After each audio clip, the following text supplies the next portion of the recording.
Cantique numéro 201. 6, 48. Notre Dieu règne encore, jamais son amour ne s'endort. Le vent se déchaîne et nos cœurs sont en peine, mais Dieu nous conduit jusqu'au port. Notre Dieu règne encore, jamais son amour ne s'endort. Ce qu'il nous promet reste vrai pour jamais. Notre Dieu règne encore. Notre Dieu règne encore. Jamais son amour ne s'endort. Le vent se déchaîne et nos cœurs sont en peine, mais Dieu nous conduit jusqu'au port. Notre Dieu règne encore, jamais son amour ne s'endort. Ce qu'il nous promet reste vrai pour jamais.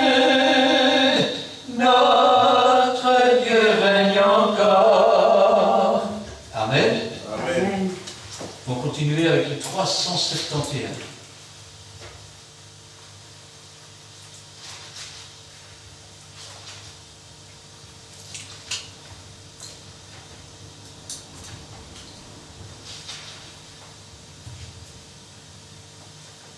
Ah, il y a une erreur. Petit instant. Ça ne correspond pas au numéro que j'ai là. Petit instant. ABCDF, GH,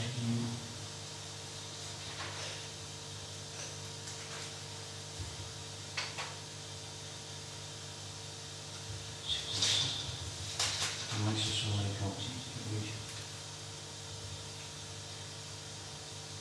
Non. Bon, eh bien, c'est pas grave, on va chanter le 109.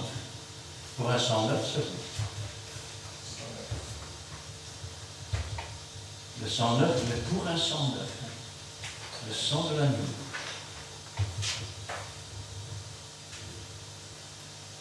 Trois, quatre. Il est un homme dans la gloire, c'est Jésus de Nazareth. Il peut marcher sur les vagues, il peut maîtriser les vents. Alléluia, il est assis dans la gloire, et je sais qu'il prie pour moi. Il est là auprès du Père, et bientôt il reviendra. Il est un homme dans la gloire, c'est Jésus de Nazareth. Il peut marcher sur les vagues, il peut maîtriser les vents. Alléluia, il est assis dans la gloire, et je sais qu'il prie pour moi. Il est là auprès du Père, et bientôt il reviendra.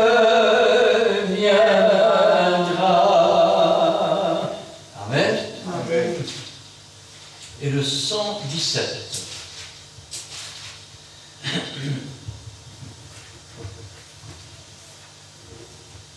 Quatre, 16. J'ai confiance en mon Seigneur, le long du chemin.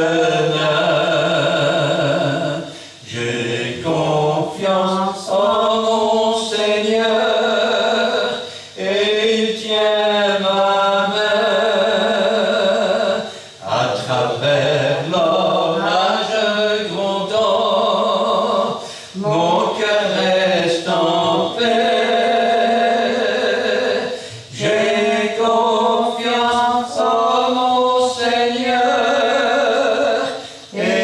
suis gardé.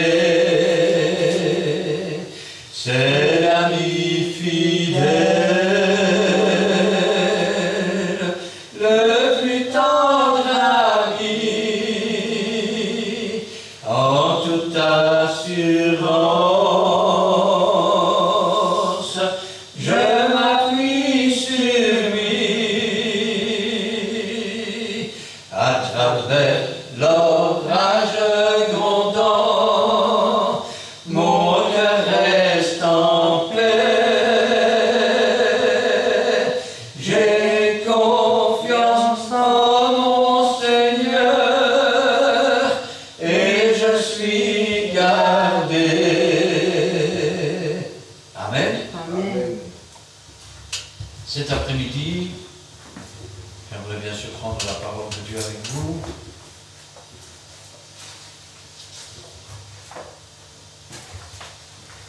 Et j'aimerais la prendre dans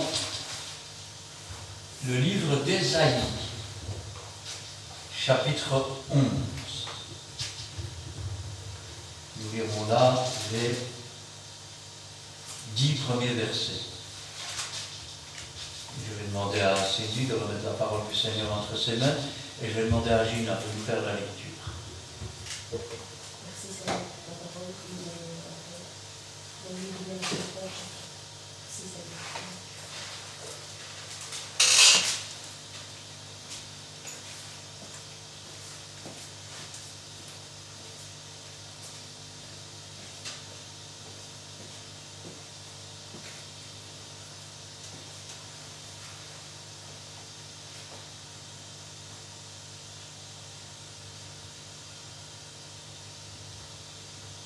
Puis un rameau sortira du tronc d'Isaïe, et un rejeton naîtra de ses racines. L'esprit de l'Éternel reposera sur vous. Esprit de sagesse et d'intelligence, esprit de conseil et de force, esprit de connaissance et de crainte de l'Éternel. Il respirera la crainte de l'Éternel. Il ne jugera point sur l'apparence. Il ne prononcera point sur un oui-dire, mais il jugera le pauvre avec équité, et il prononcera avec droiture sur les malheureux de la terre. Il frappera la terre de sa parole, comme d'une verge, et du souffle de ses lèvres, il fera mourir le méchant. La justice sera la ceinture de ses flancs, et la fidélité la ceinture de ses reins. Le loup habitera avec l'agneau, et la panthère se couchera avec le chevreau. Le veau, le lionceau et le bétail qu'on engraisse seront ensemble, et un petit enfant les conduira. La vache et l'ours auront un même pâturage, leurs petits un même gîte, et le lion, comme le bœuf, mangera de la paille. Le nourrisson s'ébattra sur l'antre de la vipère, et l'enfant sevré mettra sa main dans la caverne du basilic. Il ne se fera ni fort, ni tort, ni dommage sur toute ma montagne sainte, car la terre sera remplie de la connaissance de l'Éternel, comme le fond de la mer par les eaux qui le couvrent. En ce jour, le rejeton d'Isaïe sera là comme une bannière pour les peuples. Les nations se tourneront vers lui, et la gloire sera sa demeure. Amen.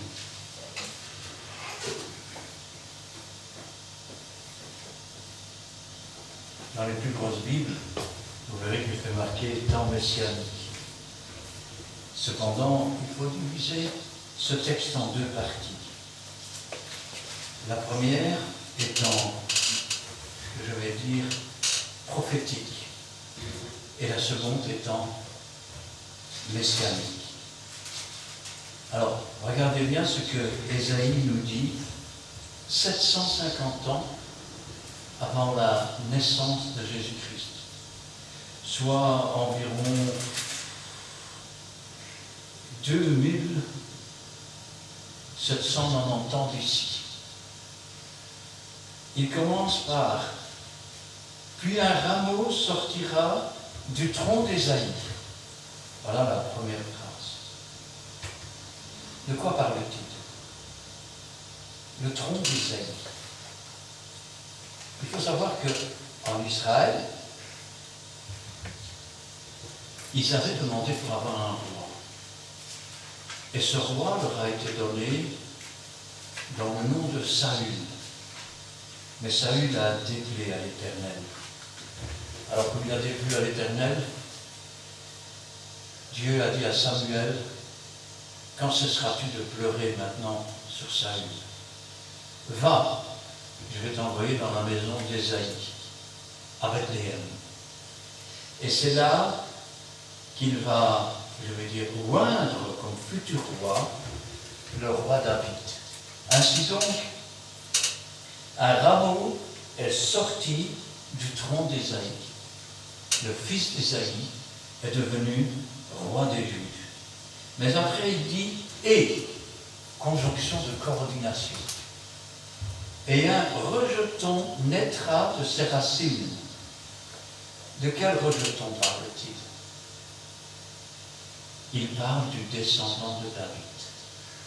Combien de fois avez-vous lu dans les Nouveaux Testaments, dans les Évangiles, où l'on appelait Jésus fils de David? Car il était de la maison de David. C'est d'ailleurs la raison pour laquelle ils avaient dû se faire inscrire, je vais dire, à Bethléem. Et ce rejeton n'est pas un rejeton ordinaire.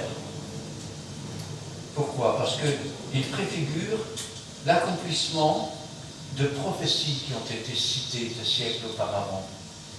C'est pourquoi la Vierge sera enceinte et enfantera un fils, on lui donnera le nom d'Emmanuel, c'est-à-dire Dieu avec nous. Dans un autre passage, il est dit, on l'appellera admirable, conseiller, prince de la paix, Dieu puissant, Père éternel. Ainsi donc, il s'agissait d'un homme qui naîtrait d'une vierge et qui serait en fait Emmanuel, Dieu avec nous. Dieu parfaitement homme et parfaitement Dieu à l'intérieur. Regardez ce qu'il nous dit. Et l'Esprit de l'Éternel reposera sur lui. Jésus entre dans une synagogue, on lui donne le rouleau de livres, il le déroule, et qu'est-il inscrit? L'Esprit du Seigneur est sur moi, car il m'a oint pour porter une bonne nouvelle aux pauvres, le recouvrement de la vue aux aveugles, pour envoyer libre les opprimés. Et Jésus dira, cette parole que vous avez entendue est accomplie. Car l'Esprit de Dieu repose sur Jésus. Quand je pense à ça, je dis, Seigneur, comment ne voit-on pas ces choses?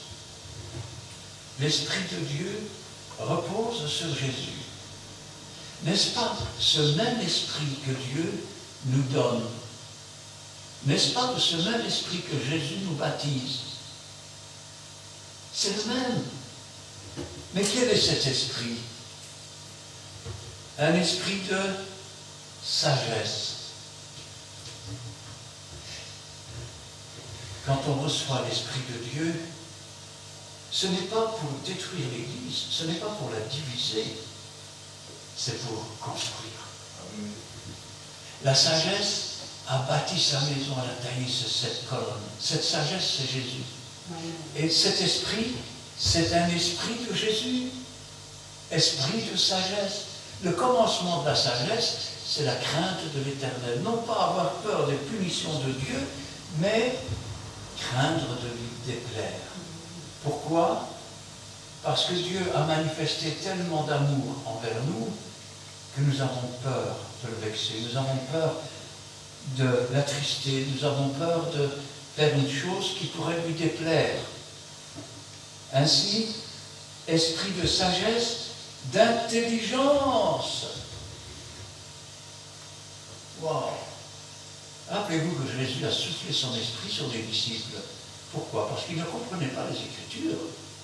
C'était afin qu'ils puissent comprendre les textes, non pas comprendre une belle histoire, mais comprendre la profondeur et le sens de chacun des textes.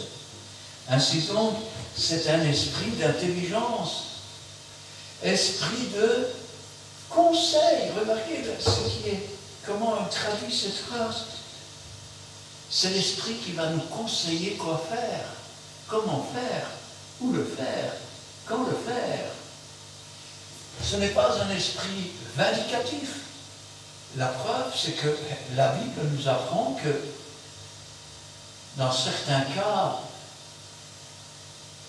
il peut arriver que l'on résiste au Saint-Esprit. C'est pourquoi il est écrit « Ne résistez pas au Saint-Esprit ». Certaines fois, on peut ne pas l'écouter, tourner la tête de l'autre côté.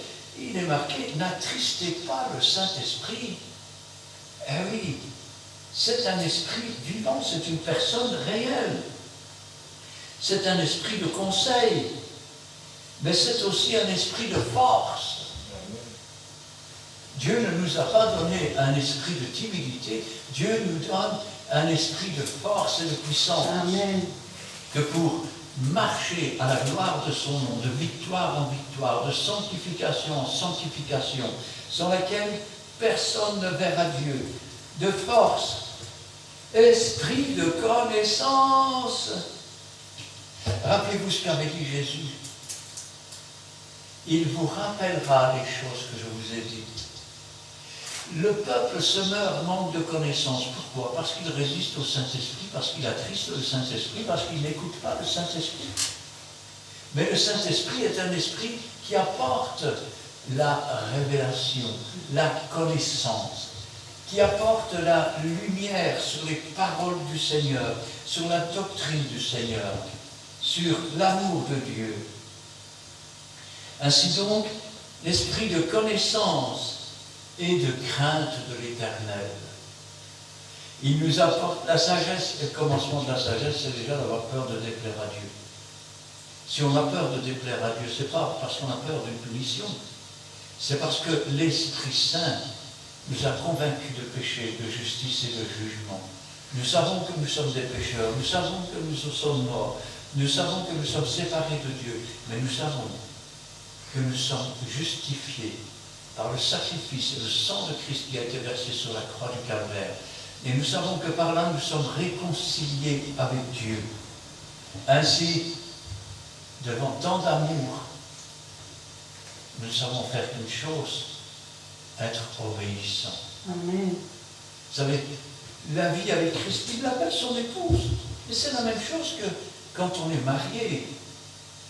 Si maintenant vous aimez votre femme de tout votre cœur, et que vous faites tout ce que vous pouvez pour la rendre heureuse, elle fera tout ce qu'elle peut pour vous rendre heureux. Elle ne vous attristera pas. Elle ne vous, vexera pas. Elle sera attentive à vos moindres besoins. Vous savez, quand j'entends parfois des hommes qui disent « Je voudrais bien voir, c'est moi qui mette à la maison », ta femme ne peut pas te respecter, tu ne la respectes déjà pas. Avec Jésus, c'est le même. Si tu t'amènes comme un fier à bras, oh, je voudrais bien voir, et puis chacun fait ce qu'il veut, c'est pas comme ça. Dans ce genre de couple, à un moment donné, il vient ce qu'on appelle de l'indifférence. On devient des étrangers. Et aujourd'hui, beaucoup de chrétiens sont devenus des étrangers. Quand on parle de Jésus, quand on parle de la doctrine, c'est comme si leur intelligence avait été assombrie parce qu'ils ont attristé le Saint-Esprit, parce qu'ils ont résisté au Saint-Esprit. Ranime le don que tu as reçu. Ranime ton amour premier. Rappelle-toi ce qui est marqué dans le livre de l'Apocalypse. Parce que tu n'es ni froid ni bouillant, parce que tu es tiède. Le froid, c'est celui qui ne connaît pas Jésus.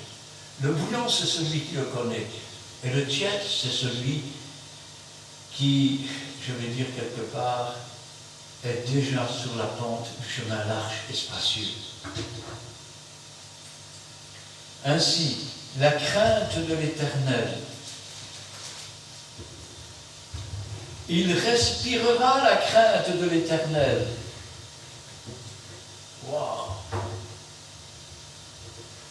Comment dit-on de quelqu'un qui ne sait pas faire deux phrases sans mentir? Tu respires le mensonge. Eh oui. Ça veut dire que quand on dit qu'il respire la crainte de l'Éternel, ça veut dire que dans ses paroles, dans ses actions, dans son comportement, eh bien, il a peur d'attrister. Pourquoi? Parce qu'il aime Dieu. Jésus aime Dieu. Ils sont un. Il y a un beau cantique qui dit « Nous sommes un dans un lien d'amour ». Et Jésus nous dit « Aimez-vous les uns les autres comme je vous ai aimés ». Mais Jésus n'a profité de personne. Jésus n'a, je vais dire quelque part, maltraité personne. Jésus, au contraire, a apporté. Il a donné jusqu'à sa propre vie. Rappelez-vous qu'il n'y a plus de joie à donner qu'à recevoir.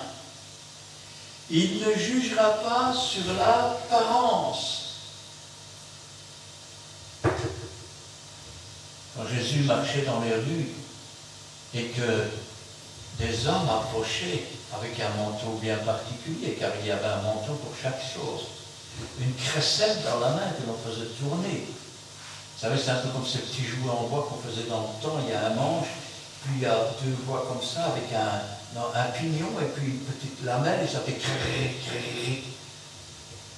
Les gens et les disciples s'écartaient. Pourquoi? Parce que là, le signe suivant était lépreux, lépreux, lépreux. Jésus ne jugeait pas sur l'apparence. Et quand ce lépreux s'approche et lui dit « Si tu veux, tu peux me rendre pur ». Jésus ne dit pas « Recule, je risque d'attraper la maladie ». Non, il dit « Je le veux, sois pur ». Et à l'instant même, il est purifié. Quand cet homme s'approche aveugle, c'est avec sa salive qu'il fait de la boue. Quand nous recevons la parole de Dieu, elle nous montre que les choses du monde, ces poussières, avec la salive de Dieu, devient une boue, et c'est dans ses yeux qu'il la met, afin qu'il prenne conscience que le péché c'est la mort, et que les œuvres du monde c'est la mort. Mais après, il l'envoie au réservoir de Siloé. Le réservoir de Siloé, c'est le réservoir de l'envoyé. Or, il n'y a pas d'autre nom qui a été donné sous le ciel par lequel nous puissions être sauvés, par lequel nous puissions retrouver la vue du plan de Dieu, par lequel nous puissions enfin entendre ou comprendre les paroles de Dieu. Car ce seul nom qui a été donné, c'est Jésus-Christ. Il ne jugera point sur l'apparence. Aujourd'hui, dans beaucoup de milieux, et je vais vous dire une chose, j'ai envie d'être grossier un petit peu, mais ça ne fait rien. Eh bien, quand vous vous présentez quelque part, si votre visage ne correspond pas à un certain critère, si votre apparence physique ne correspond pas à un certain critère, il y a ce qu'on appelle un délit de sale gueule. Eh oui, je sais, c'est grossier ce que je dis, mais c'est la vérité.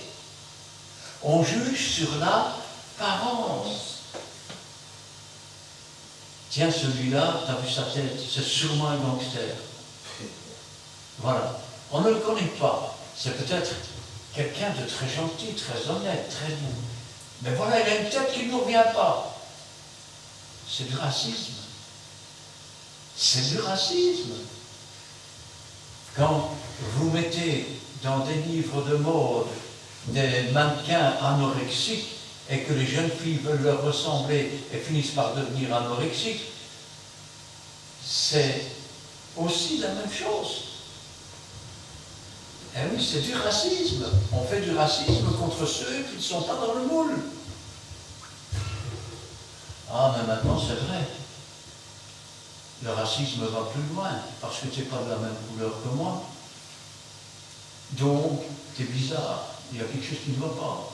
Ah, mais parce que tu n'es pas du même milieu que moi, voyons. Alors, je veux bien être condescendant, mais la distance, s'il vous plaît. Eh oui. Mais Jésus, lui, n'a pas jugé sur l'apparence. Je vais aller plus loin. Jésus se moque de savoir si tu es riche ou pauvre. Jésus se moque de savoir ce qui est marqué sur ta carte d'identité, comme nation, comme pays, comme ville, comme village. Jésus se moque de savoir si tu as beaucoup d'instructions ou si tu n'en as pas beaucoup. Jésus ne regarde pas à l'apparence, il regarde au cœur. Parce que les hommes regardent à l'apparence, mais Dieu regarde à ce qu'il y a dans le cœur. C'est comme ça que Dieu avait choisi David. David était le plus petit de sa maison, c'était un berger. Il ne devait hériter de rien du tout, il était l'esclave de ses frères. Mais Dieu n'a pas regardé à l'apparence, il a regardé au cœur. Et il a dit à Samuel, j'ai trouvé un homme selon mon cœur. Il ne prononcera point sur un oui dire. Tu sais quoi? Il paraît que non, c'est pas vrai. Si, c'est un scandale. Tu n'y étais pas. Tu n'as rien vu, tu ne sais rien. C'est une vache qui brille, c'est un bruit qui court. Mais Jésus, lui, ne prononçait pas sur un oui-dire. Les gens disaient des choses. Et parfois même, il corrigeait. Vous avez entendu dire, mais moi je vous dis. Et là, la parole était dite. Mais il jugera les pauvres avec équité. Jésus s'est occupé des pauvres avec justice, avec justesse. Quand un pauvre aveugle tendait la main, Jésus ne lui donnait pas d'argent pour mettre dans sa coupe. Non, il lui rendait la vue. Quand un homme était paralysé et même parfois porté par des amis, Jésus ne lui donnait pas de l'argent, ne lui donnait pas des vêtements. Il lui disait maintenant, lève-toi, prends ton lit et marche. Quelle que soit notre pauvreté spirituelle, quand Jésus, et quand on a une rencontre avec Jésus, c'est comme s'il nous disait, maintenant je t'ouvre les yeux, maintenant je t'ouvre les oreilles. Maintenant, toi qui as toujours couru pour le monde et qui n'as jamais pu faire un pas pour Dieu, lève-toi et marche. Car il est le chemin, il est la vérité, il est la vie, il est la résurrection. Amen. Il prononcera avec droiture sur les malheureux de la terre. Il prononcera avec droiture. Si on te frappe la joue gauche, dans la joue droite, prie pour ceux qui te persécutent. En général, quelqu'un qui te persécute, c'est pourquoi? Parce qu'il est jaloux. Parce qu'il veut, je veux dire, quelque part montrer qu'il doit s'élever au-dessus de toi. Il faut prier. Il prononcera avec droiture sur les malheureux de la terre.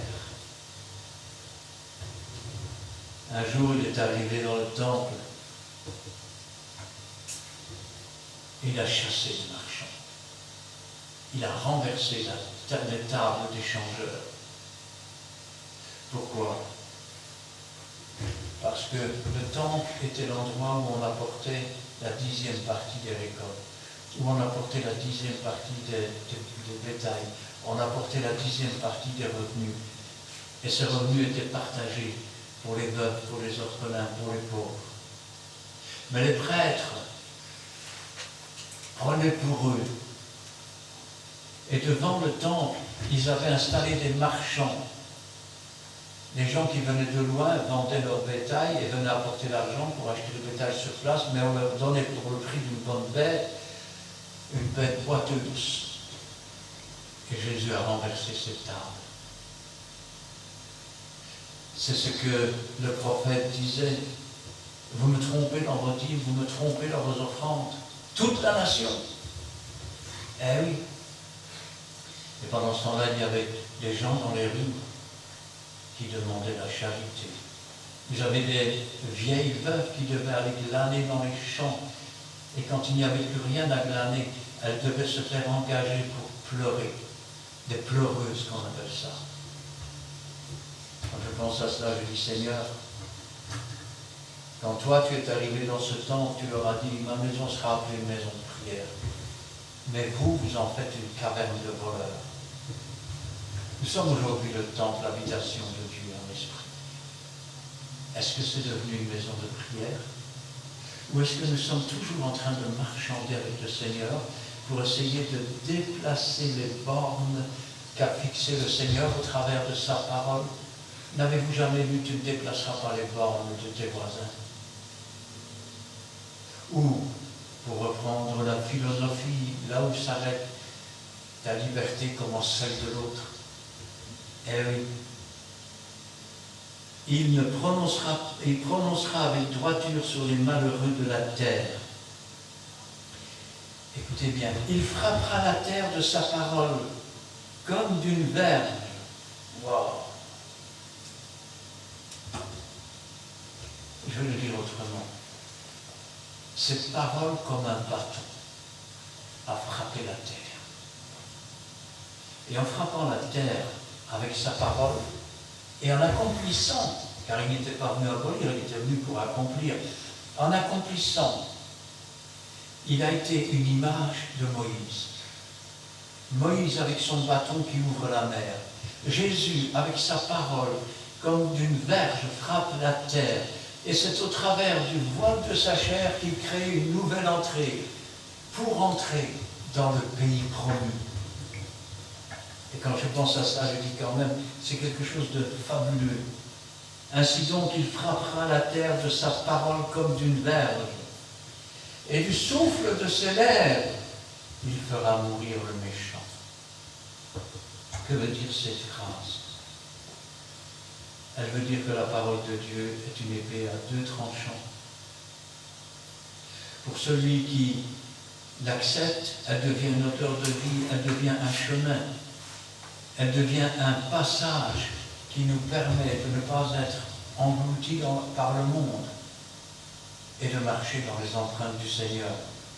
Et pour ceux qui la refusent, elle prend une odeur de mort. Et ainsi, ils seront condamnés par la parole. Et vous dites, je ne comprends pas. Au commencement était la parole, et la parole était avec Dieu, elle était Dieu. En elle est la vie et la lumière des hommes. La lumière vit dans les ténèbres, comme les ténèbres ne l'ont pas reçue. Elle est venue chez les siens, mais les siens ne l'ont pas reçue. À tous ceux qui l'ont reçu, elle a donné le pouvoir de devenir enfants de Dieu, lesquels sont nés ni du sang, ni de la volonté de l'homme, mais de Dieu. Et la parole a été faite chair, elle a habité parmi nous pleine de grâce. Et le jugement, c'est que la parole étant venue dans le monde, ils ont préféré les ténèbres. Ainsi, la parole de Dieu, le souffle de ses lèvres, fera mourir le méchant. La justice sera la ceinture de ses flancs, et la fidélité la ceinture de ses reins. Wow. Nous quittons dans cette prophétie la partie, je vais dire, de la naissance de Christ, ou du début du messianisme, du ministère de Jésus. Et nous arrivons beaucoup plus loin. Ainsi, dans le livre de l'Apocalypse, il nous est dit qu'un cheval blanc apparut. Sur ce cheval blanc était monté un homme, une épée à la main. Et il est celui qui s'appelle fidèle et véritable.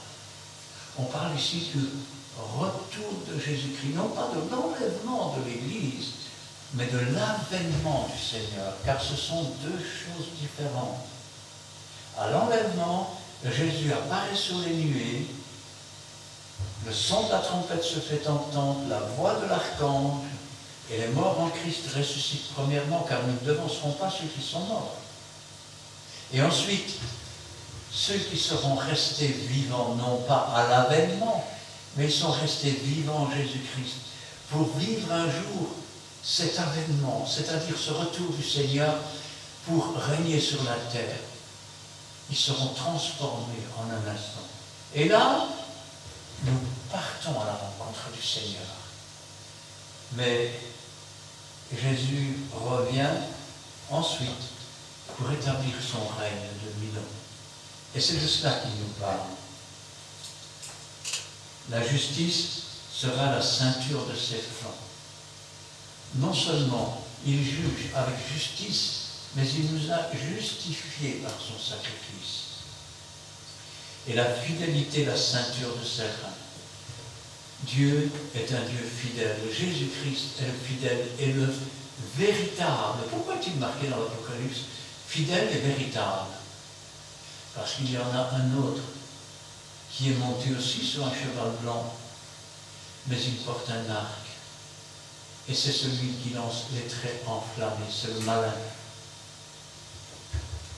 Et quand il va venir régner sur cette terre, regardez, le loup habitera avec l'agneau. Waouh! Le loup habitera avec l'agneau. Pourquoi? Le loup dévore les agneaux. Pourquoi le lion mange la gazelle? Pourquoi les animaux se cherchent des proies pour manger? Parce qu'il y a de cela près de 6000 ans, même un peu plus, 6600 et quelques années, un homme et une femme du nom d'Adam et Ève, qui avaient reçu le pouvoir de Dieu de dominer sur tous les animaux, a cédé à un animal. Et quand vous obéissez à quelqu'un, il devient quelque part votre, ou plutôt vous devenez quelque part l'esclave de cette personne. Pourquoi? Parce que vous obéissez à cette personne. Ils ont obéi à l'animal. Et donc l'animal a pris la place de l'homme et il a voulu dominer et dominer. Et pour ça, il est prêt à dévorer les autres animaux. Mais un jour, Jésus-Christ qui n'a jamais fléchi, Jésus-Christ qui a gardé ce pouvoir sur tous les animaux, les remettra en place et en ordre. Et c'est ce que la Bible nous dit. Le loup habitera avec l'agneau. La panthère se couchera avec le chevreau. Pourquoi elle dit cela? Parce que quand une panthère va à la chasse, elle a le choix entre la mère ou le petit. Qui est le plus fragile? Qui est le plus facile à attraper? Le petit. Eh oui. Mais la Bible nous dit que dans ces temps du millénium, la panthère va se coucher avec le chevreau et ils ne se mangeront pas et le chevreau ne se sauvera pas. Le veau, le petit, et le lionceau et le bétail qu'on engraisse seront ensemble. Et vous savez quoi? C'est un petit enfant qui les conduira. Allez maintenant essayer de faire conduire un troupeau de vaches par un petit gamin de 6 ou 7 ans qui va se faire piétiner, le malheureux. Mais l'autorité sera revenue dans l'ordre. Un petit enfant les conduira. La vache et l'ours auront un même pâturage. Vous voulez dire l'ours, celui qui déchire ses proies, qui les mange? Ils auront un même pâturage. Leurs petits, un même gîte, un même abri. Et le lion, comme le bœuf, regardez ce qui est marqué, mangera de la paille. Mangera de la paille. L'ordre étant revenu, les animaux ne chercheront plus à dominer, à dévorer, mais ils mangeront de la paille. Dieu va changer et retirer et lier tout ce qui était péché sur cette terre pour montrer aux hommes deux choses. La première, l'argent ne fait pas le bonheur, il n'y contribue même pas. Parce que l'argent a conduit à quoi? À l'injustice. À un tiers du monde qui a faim pendant que certains sont en train de se remplir les poches. Ah, j'ai une bonne et une mauvaise nouvelle pour vous. Malheur à vous, riches, car votre or et votre argent seront comme la teigne et comme la rouille. Parce que dans les derniers temps, vous vous êtes enrichis et vous avez privé les ouvriers de leur salaire. C'est pas moi qui le dis, c'est la Bible, c'est tout. Jacques 5. Comment? Jacques 5. Jacques 5, dit ma femme. Oui. Le nourrisson s'ébattra sur l'antre de la vipère, et l'enfant mettra sa main dans la caverne du basilic. Wow. Voilà deux serpents qui sont terribles. Si nous prenons Proverbe 24, verset 30, je vais prendre dans le psaume. Proverbe 11, 15, 16, 19, 21.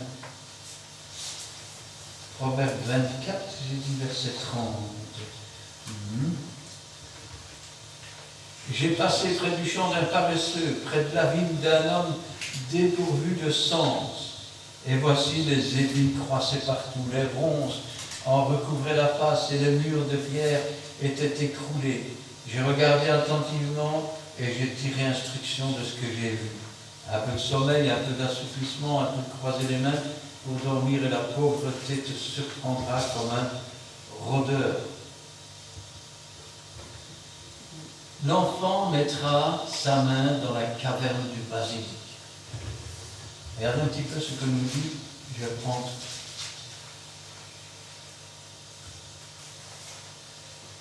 Je vais prendre quelques passages. Commençons par exemple par, un petit instant, voilà.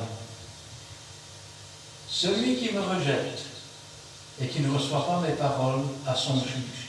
La parole que j'ai prononcée, c'est elle qui jugera au dernier jour. Eh oui, c'est comme ça que du souffle de ses lèvres, il va faire mourir le méchant. C'est quel chapitre? C'est quel chapitre? Ah, c'est dans Jean, chapitre 12, et verset 48.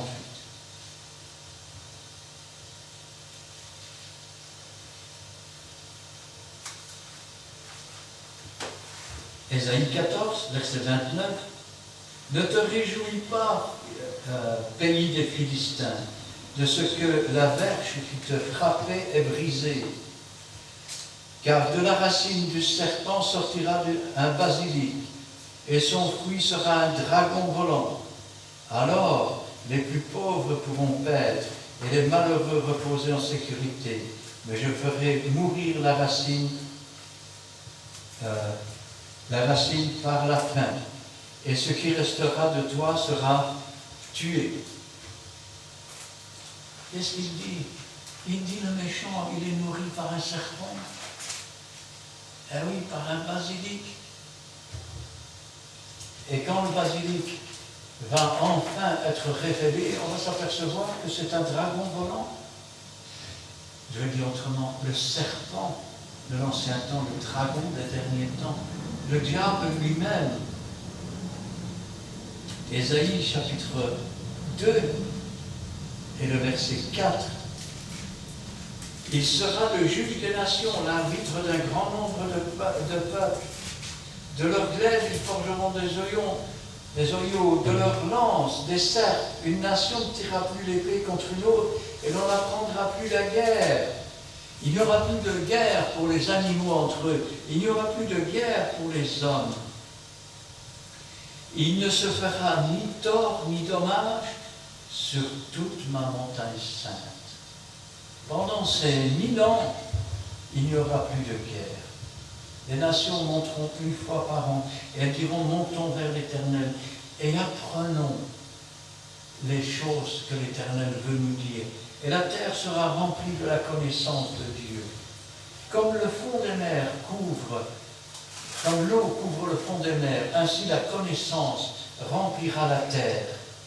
Pourquoi? Parce que la parole elle-même sera parmi nous. Car la terre sera remplie de la connaissance de l'Éternel, comme le fond de la mer par les eaux qui le couvrent. Mais comment est-ce possible? Parce que tout esprit méchant aura alors été lié. Le diable aura été lié pendant 1000 ans.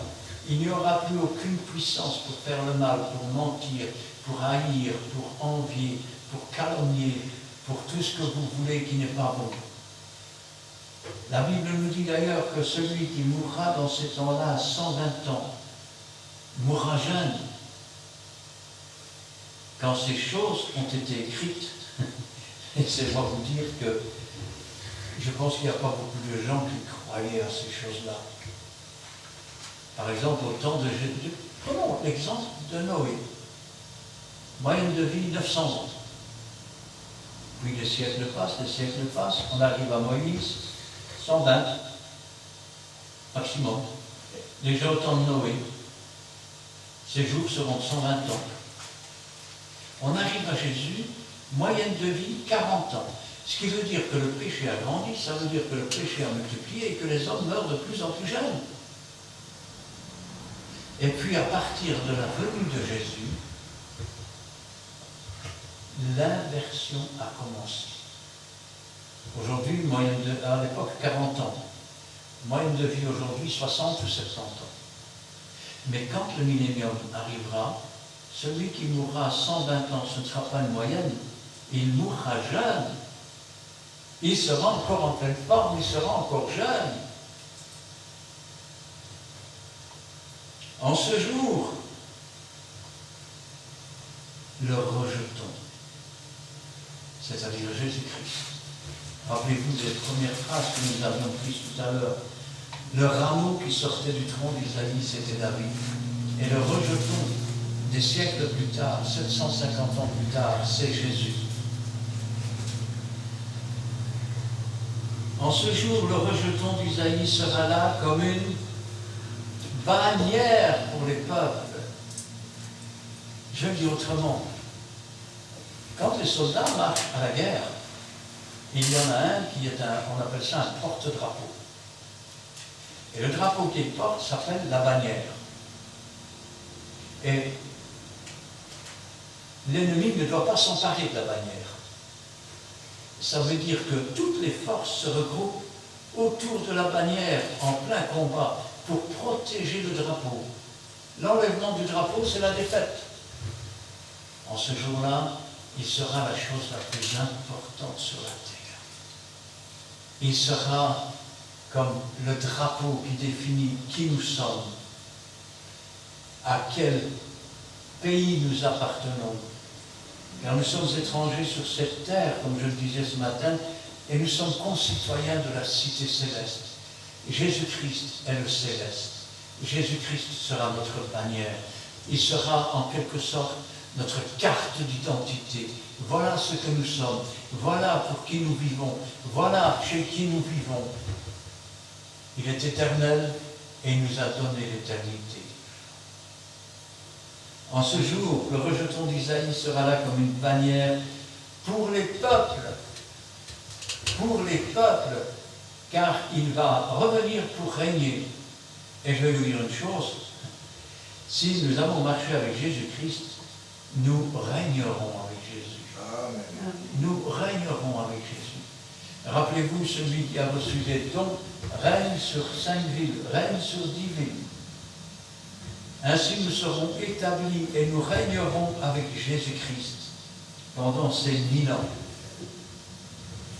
Ce sont d'ailleurs, on pourrait dire, les derniers 1000 ans de la terre, la dernière chance. Parce qu'après cela, le diable va être relâché. Et il va séduire les nations de Gog et de Magog. Ils vont être des myriades et des myriades, aussi nombreux que les étoiles du ciel. Et ils vont se diriger vers la ville sainte. Ils vont investir la ville sainte. Et vous dites, c'est pas possible. Nous sommes là, nous sommes ressuscités, nous régnons avec Christ, et ils vont quand même réussir à investir la ville sainte. Il y a tant de choses que l'être humain refuse, parce qu'il ne comprend pas le plan de Dieu. Mais c'est à ce moment-là que Dieu lui-même va apparaître sur son trône, qu'il va descendre du ciel. C'est à ce moment-là aussi que la terre va s'enfuir et qu'il ne sera plus trouvé de place pour elle, car elle s'est corrompue. C'est à ce moment-là aussi que la mort va rendre ses morts, que le séjour des morts et la mort vont rendre leurs morts, que la mer va rendre ses morts. C'est la seconde résurrection, la résurrection des impies. Tous ceux qui ne seront pas trouvés inscrits dans le livre de vie seront jetés dans les temps ardents de feu. Mais pendant ce millénium, les nations se tourneront vers lui. Toutes les nations vont se tourner vers Jésus. Et la gloire sera sa demeure. Oh, on ne peut pas imaginer de quoi il parle vraiment. Tout ce qu'on sait, c'est qu'un jour Jésus a dit à ses disciples, vous ne mourrez pas que certains n'aient vu le royaume des cieux. Il est arrivé sur cette montagne et son visage est devenu comme le soleil. Et ses vêtements blancs lumineux. Et Moïse et Élie sont apparus et ont parlé avec lui de son départ. Ce jour-là, il sera dans toute sa gloire, il sera dans toute sa beauté, dans toute sa puissance. Ce seront des jours merveilleux. Et pourtant, ce ne sera pas encore la fin, parce que, après que Dieu soit descendu sur son trône et que les morts auront été jugés, Dieu va faire une nouvelle terre. Il va faire de nouveaux cieux. C'est ce que Jésus a dit quand il a dit « Il y a plusieurs demeures dans la maison de mon Père. Si cela n'était pas, je ne vous le dirais pas. Je vais vous préparer une place. Et lorsque je vous aurai préparé une place, je reviendrai, je vous prendrai avec moi. Parce que là où je suis, je veux que vous y soyez. Et dans les demeures de Dieu, nous résiderons pour l'éternité sur cette nouvelle terre, ces nouveaux cieux. Et Jésus-Christ sera le flambeau de la cité. Il n'y aura plus ni deuil, ni douleur, ni souffrance, parce que les premières choses auront disparu. Voici, dit Dieu, je fais toutes choses nouvelles. Ainsi donc, consolez-vous donc les uns les autres par ces paroles. Qu'elles vous encouragent à vous tourner vers Dieu. Qu'elles vous encouragent à vous fortifier et à vous sanctifier davantage, à vous consacrer davantage, afin que Dieu puisse mettre toute sa puissance, tout son amour, toute sa beauté en chacun de nous, et que toute la gloire lui en revienne. Amen. Amen. Nous allons prier. Éternel, notre Dieu, notre Père, nous te louons, nous te rendons grâce. Béni sois-tu et gloire à toi. Ta parole, Seigneur, c'est la vérité. Ta parole, c'est la vie. Tu nous montres, Seigneur, que 750 ans avant la naissance de Jésus, un homme avait annoncé sa venue. Un homme avait annoncé son caractère. Un homme avait annoncé l'Esprit Saint qui serait en lui et qui agirait. Comment il s'occuperait des pauvres et des malheureux. Comment il accomplirait tout afin que nous aussi nous puissions remporter cette victoire. Parce que par nous-mêmes, nous n'étions que des hommes de chair. Nous avions perdu l'image de Dieu et nous étions à l'image de la déchéance. Mais toi, Seigneur, sur cette croix du calvaire, tu as payé le prix de notre rançon. Tu nous as délivrés, tu as fait de nous des enfants de Dieu, tu nous as réconciliés avec notre Père. Tu as donné le Saint-Esprit que tu as reçu du Père, afin que nous puissions être instruits dans ta parole, afin que cette puissance de résurrection puisse habiter en nous, et que ton Église ainsi puisse vivre, naître, renaître, et être glorifiée. Béni sois-tu et gloire à toi, car nous n'avons rien mérité, nous ne mériterons jamais rien.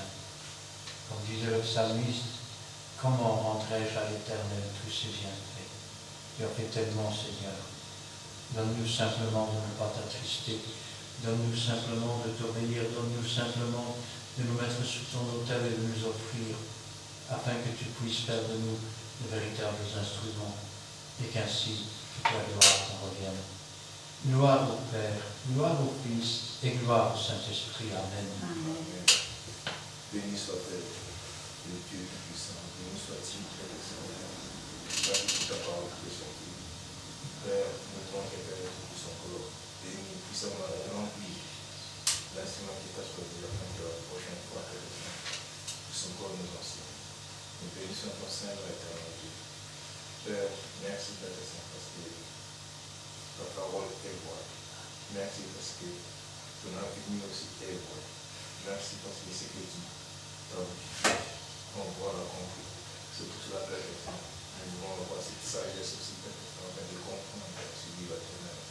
Nous devons avoir aussi l'intelligence, Père de Saint, comme le ton Père. Béni soit-il le Dieu puissant. Nous te remercions, nous te bénissons encore, Père. Ce qui est sorti, Père de Saint, nous te bénissons, Père de Saint, pour avoir notre part aussi. Sois sanctifié, Père de Saint. Bénis chaque famille représentée ici, parce que toi, tu es là, Père, au milieu de nous. Tu as accompli ta parole là où Dieu aussi nous dit la vérité. Merci, Dieu Tout-Puissant. Bénis aussi notre chemin de tout. C'est pour cela que nous voulons te livrer cette prière. Dans les notes procédures de Seigneur Jésus-Christ. Amen. Amen. Merci Seigneur pour ta présence et ton amour. Merci pour ta parole d'aujourd'hui. Parole qui parle à ton peuple, qui nous exhorte aussi à rester sur le bon chemin. Tu nous mets en garde et tu nous avertis du règne de Christ sur cette terre et tu nous relates tout ce qui va s'y passer, Seigneur, autant pour les animaux que pour nous. Et nous voulons t'écouter, Seigneur, et mettre en pratique ce que tu nous demandes, car nous t'aimons de tout notre cœur. Toi qui un jour nous as enlevé des ténèbres, nous conduis dans ta lumière. Toi qui un jour as fait de nous tes enfants. Nous voulons, Seigneur, te respecter, ô Père éternel, ô Jésus-Christ, ô Saint-Esprit, en mettant en pratique ta parole qui est vraie, en restant sur le bon chemin, le chemin qui nous conduit à la vie éternelle. Apprends-nous, Seigneur, à nous sanctifier davantage, à nous humilier comme tu le demandes, mon Dieu, et à mettre en pratique ta parole comme tu le désires, oh mon Dieu. Toi, esprit de sagesse et d'intelligence, remplis-nous de cette sagesse, remplis-nous de ton amour, remplis-nous, Seigneur, de ton intelligence et de discernement, afin, Seigneur, d'être prêts quand tu viendras, Seigneur, car nous voulons être là. Nous voulons, Seigneur, faire ta volonté et pas la nôtre, mon Dieu. Pardonne-nous nos péchés, nos iniquités, nos manquements, et apprends-nous à être humbles, à avoir la crainte de toi, Seigneur, car tu es tout pour nous. Tu es notre Dieu et notre Père, et nous sommes tes enfants. Merci pour ta parole qui nous enrichit, qui nous fortifie et qui nous exhorte à rester sur le bon chemin. Fortifie ton peuple, oh mon Dieu. Fortifie tes serviteurs dans le ministère que tu leur as confié. Oins-les, Seigneur, de ton Saint-Esprit et protège-les des méchants et des orgueilleux. Agis, Seigneur, dans ce monde qui va à la dérive, oh mon Dieu. Toi, Seigneur, du haut du ciel, dans ton ciel de gloire, tu vois tout et tu sais tout, et rien n'est caché devant ta sainte face. Agis dans tous ces cœurs, Seigneur, contris, meurtris, tous ces cœurs, Seigneur, qui t'abandonnent, tous ces cœurs, Seigneur, qui font leur propre volonté, car tu vois, Seigneur, l'orgueil qui s'y installe, Seigneur, l'égoïsme, les menteurs aussi, Seigneur. Et toi qui peux tout changer, Seigneur. Et ce qui est impossible à l'homme est possible à toi. Et en toi, nous avons confiance. Gloire, honneur, puissance te soit rendue. Dans le beau nom de Jésus-Christ. Amen. Amen. Merci Seigneur pour ta parole que nous avons reçue. Donc je nous remets entre tes mains. Que tu puisses nous aider. Et aussi que tu puisses nous aider à faire mentir toutes choses. Et que tu puisses aussi nous diriger dans ce que tu as préparé pour nous. Et pour nous aussi, avec tous les aspects que tu connais, que tu puisses aussi agir. Et que tu puisses aussi avoir un amour sur cette terre, partout comme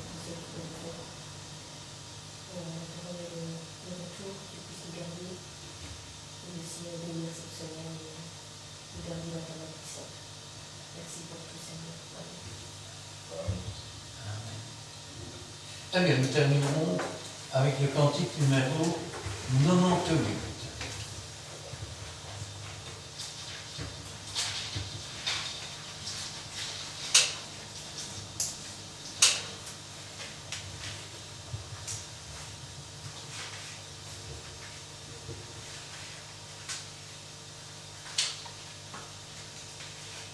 Trois, quatre. Gloire et puissance, honneur à l'agneau, gloire à l'agneau, gloire à l'agneau, gloire et puissance, honneur à l'agneau, car il est notre roi.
Que l'Éternel te bénisse et te garde.